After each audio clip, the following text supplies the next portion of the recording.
Welcome to the RJLT Economics.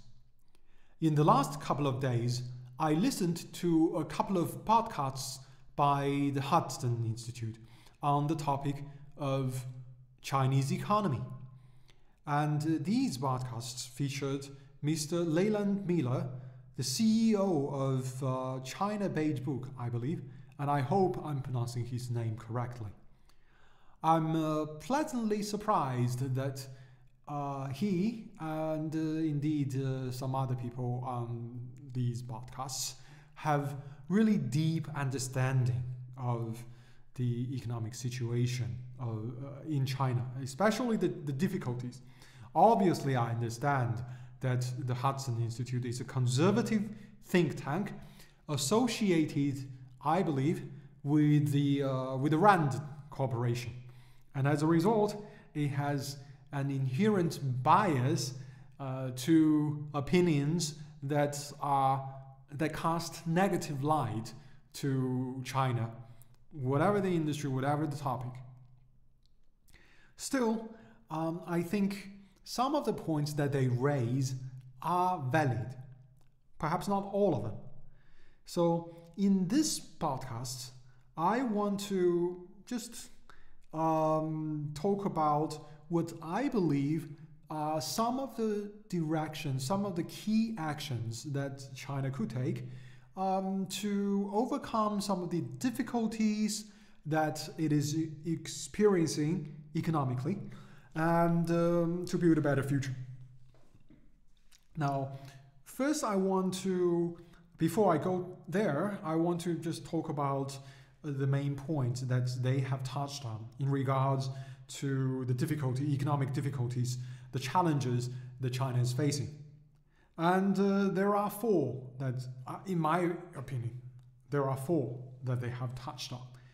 And I agree with three of them. First is the debt situation. And this is a situation that is not new.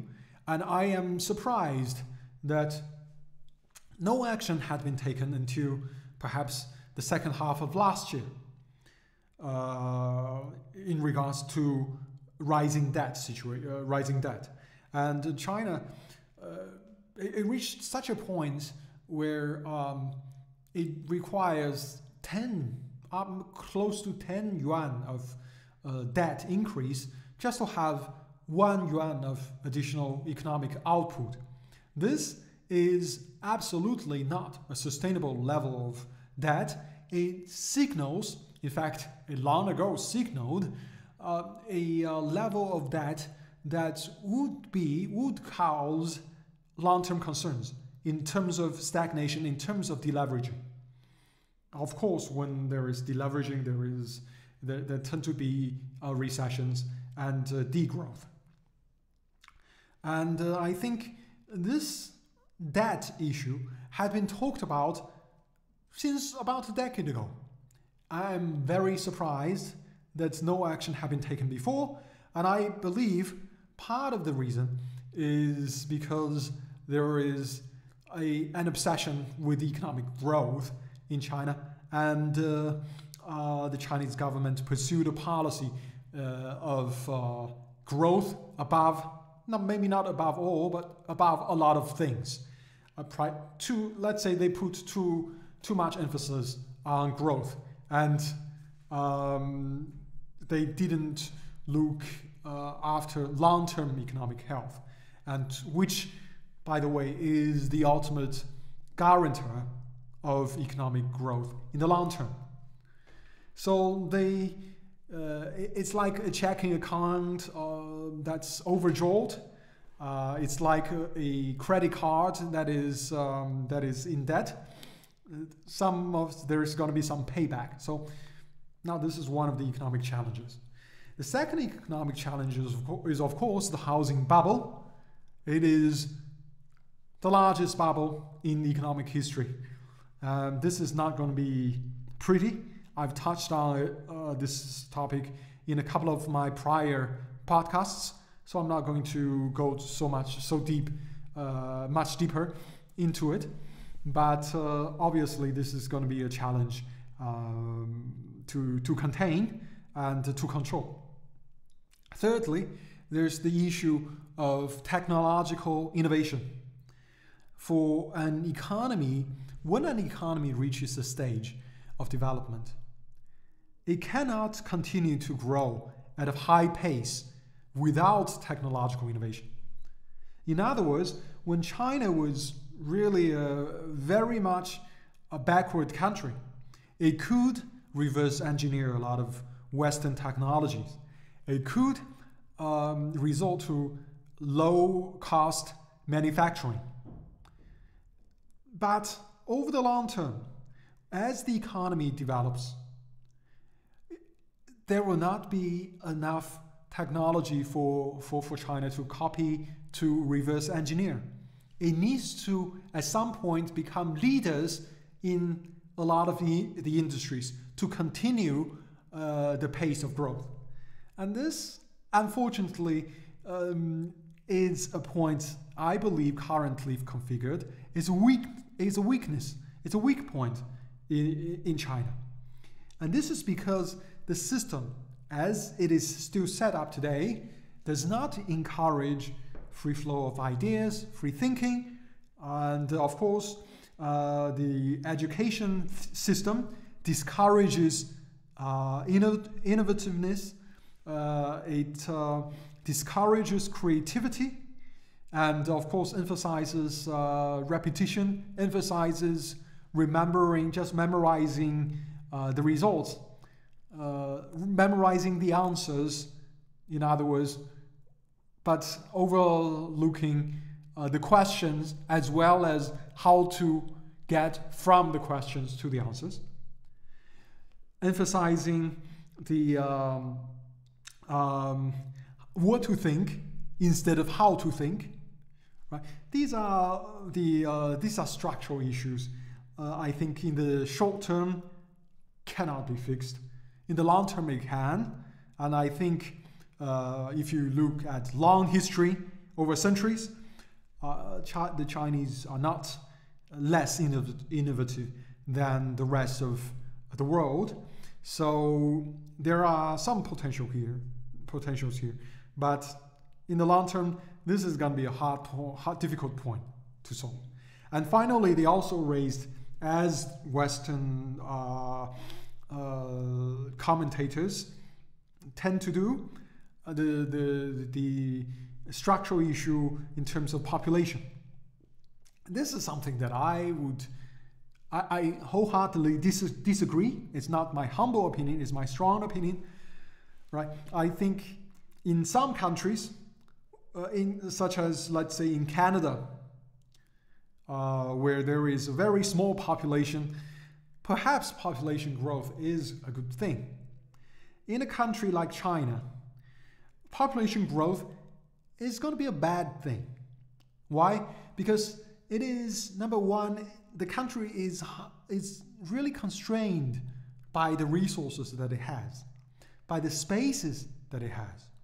And on top of that, we have reached a stage of economic development where it is, and by I mean on a global level, we've reached such a level where AI, the application of AI and automation can, in an increasing number of cases, cut costs and increase productivity, and thereby improve the living standards of the public. But when you have a growing population, what happens is that in terms of employment, you're going to have constraints. It will be less easy to encourage the application of AI and automation, so that productivity cannot grow as fast. And so the economy will grow less fast than an economy that uses a lot of the more modern production methods, right? It is the thing like this. If you have enough people to pull a cart, you don't put an engine in a car. And that's eventually a truck with an internal combustion engine, it's going to be better than 10, 20, 100 people drawing a cart. And this is a lesson, a historic lesson that we should learn.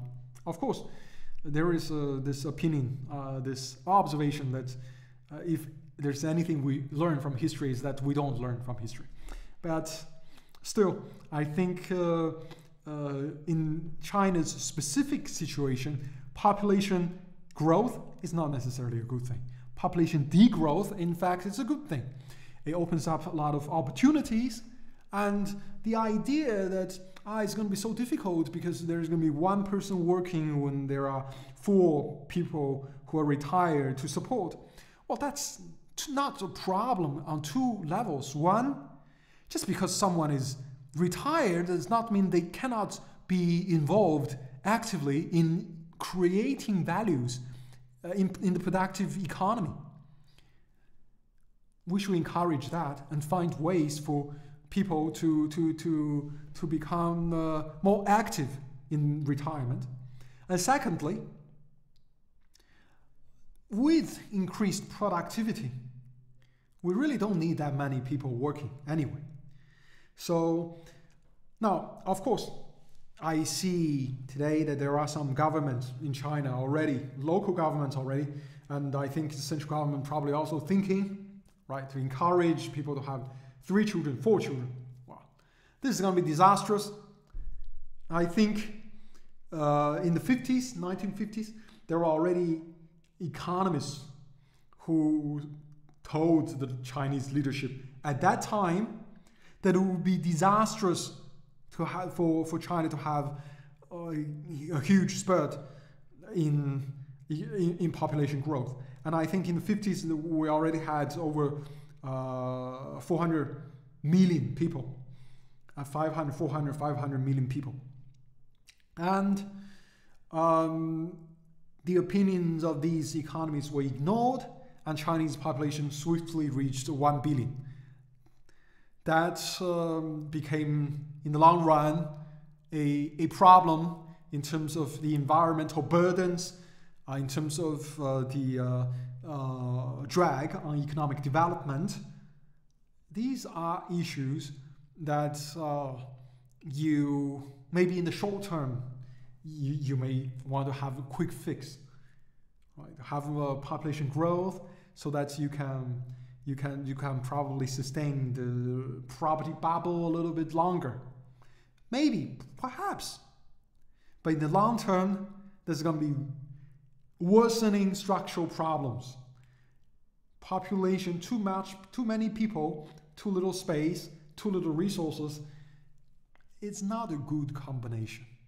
I'm not saying that we should degrow the population, but we should have a healthy amount of population, right? Let nature take over. Don't have this type of incentives for people to have too many children. But instead, as the economy and productivity reaches such a level that, the difficulty, the balance, let's say the equilibrium of population versus the environment versus resources turn to the other direction, then naturally population will grow. It's a natural process, All right, so these are the challenges that China is facing. Now let me go into the second part of today's podcast, which are the 3 key solutions, activities that I think China can take for a better economic future. First, I want to preface this by saying that I'm not entirely confident that the Chinese government would or is able to implement any of these, but it is my belief that a combination of these, and even if just one of them, can be of great help to an economy like China's. And in fact, I think it really is quite similar to, it's even good for an economy like that of, say, Europe or America, or most economies, perhaps not the ones in Africa where there are different set of priorities and economic realities.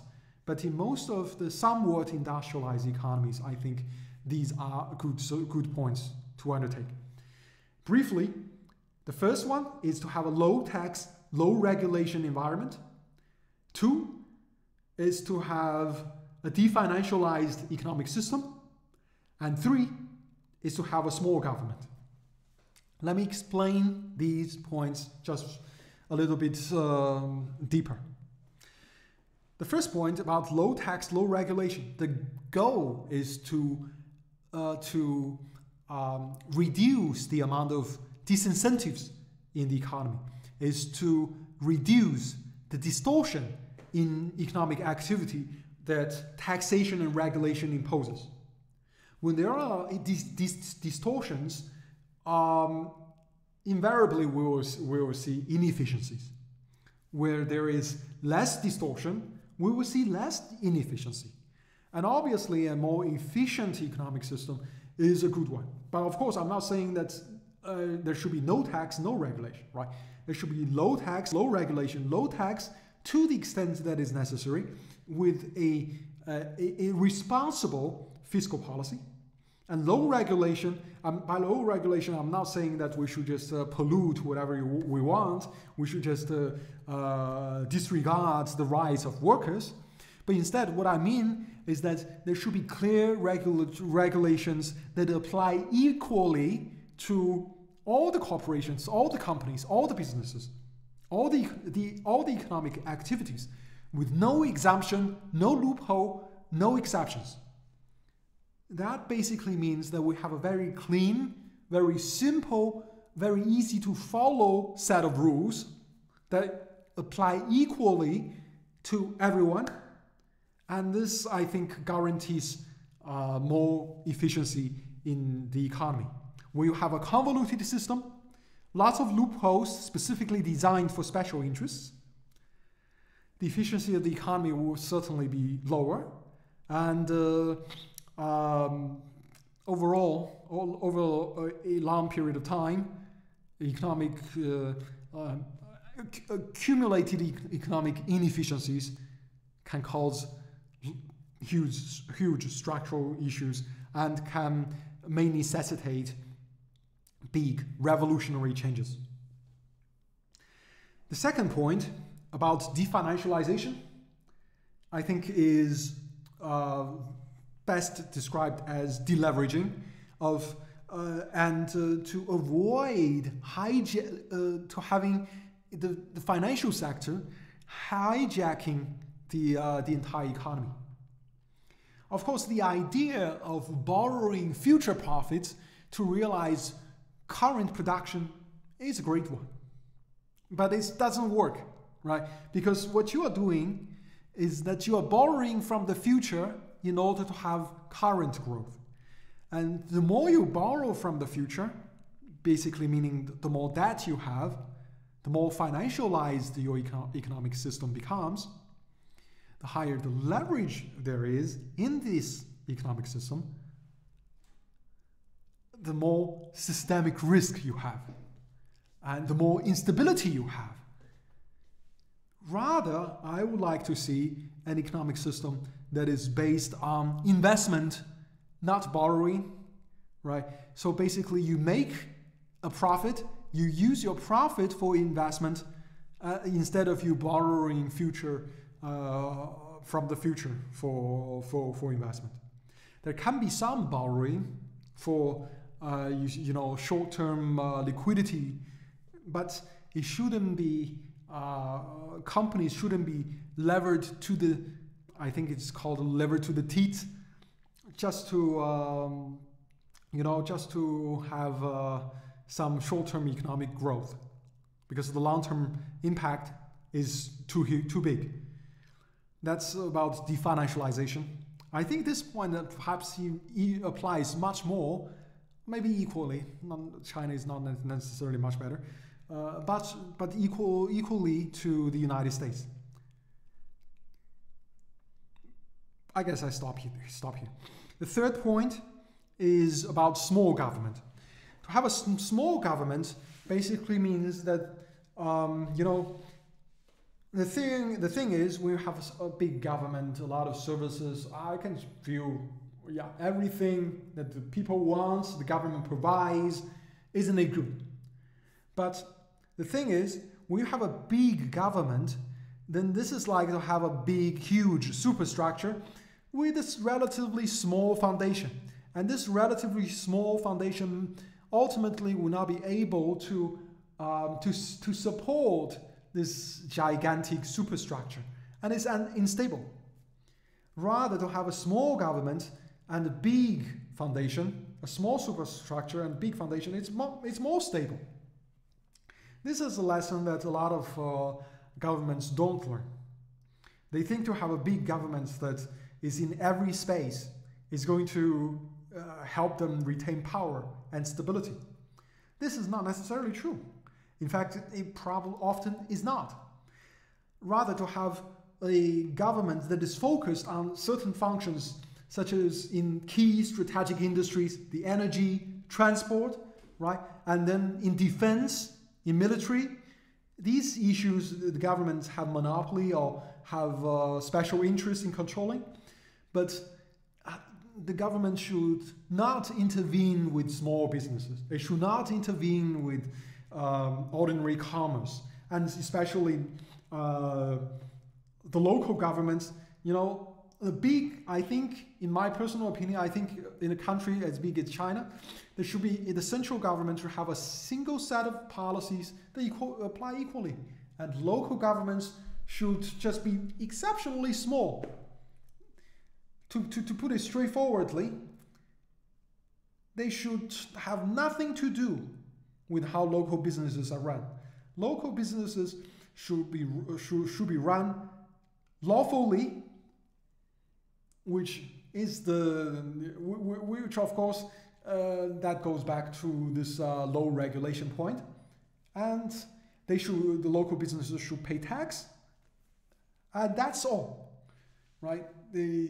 To have a small government, an efficient one, is also how you ensure you have a low tax environment. And so in all, when you have a low tax, low regulation environment that is de-financialized, with a small government that provides support for the economy, that is how you that is how you ensure long-term economic growth, prosperity, rising living standards, and increasing social stability. And in doing so, you also ensure that you can also attract more naturally foreign investment and foreign talent. Right? Foreign investment, because you have a low tax, low regulation environment that is definancialized. So foreign investors want to do business in this type of environment, right? Foreign talents, because as I said, China may have some difficulty in the mid-short term in terms of innovation. People also like low-tax talents, researchers or engineers, whatever, scientists. They all love, foreign workers love to go to a low-tax environment with a small governments that don't actually impinge on their daily lives. To have a de-financialized system that is more stable, hard currency, what is not to like, right? So it can attract foreign investment and foreign talents, and thereby also improve the international standing of the country. So these are the points, the 3 points that I think are really, really important. Now, do I think that these points can easily be installed? I think the answer is no. I think, unfortunately, in China there is this system where there are people who praise the Chinese system. I don't know, good, bad, but overall I don't want to make comments here. But there's one point, which is that all the Chinese leaders, the higher up they go, the more senior they are. Because, in a way, this is good, because people who are senior, they are wiser. But older people tend not to have tend to be less courageous when it comes to certain ideas. And it just so happens that when these old people grew up, they were exposed to ideas that were about big government. They also learned, as I talked before, a lot of lessons, not necessarily the right ones, from the United States, specifically about financializing the economy. So I think it's going to be challenging. Well, the challenges that China faces are not going away. Successfully tackling them requires bold actions to be taken.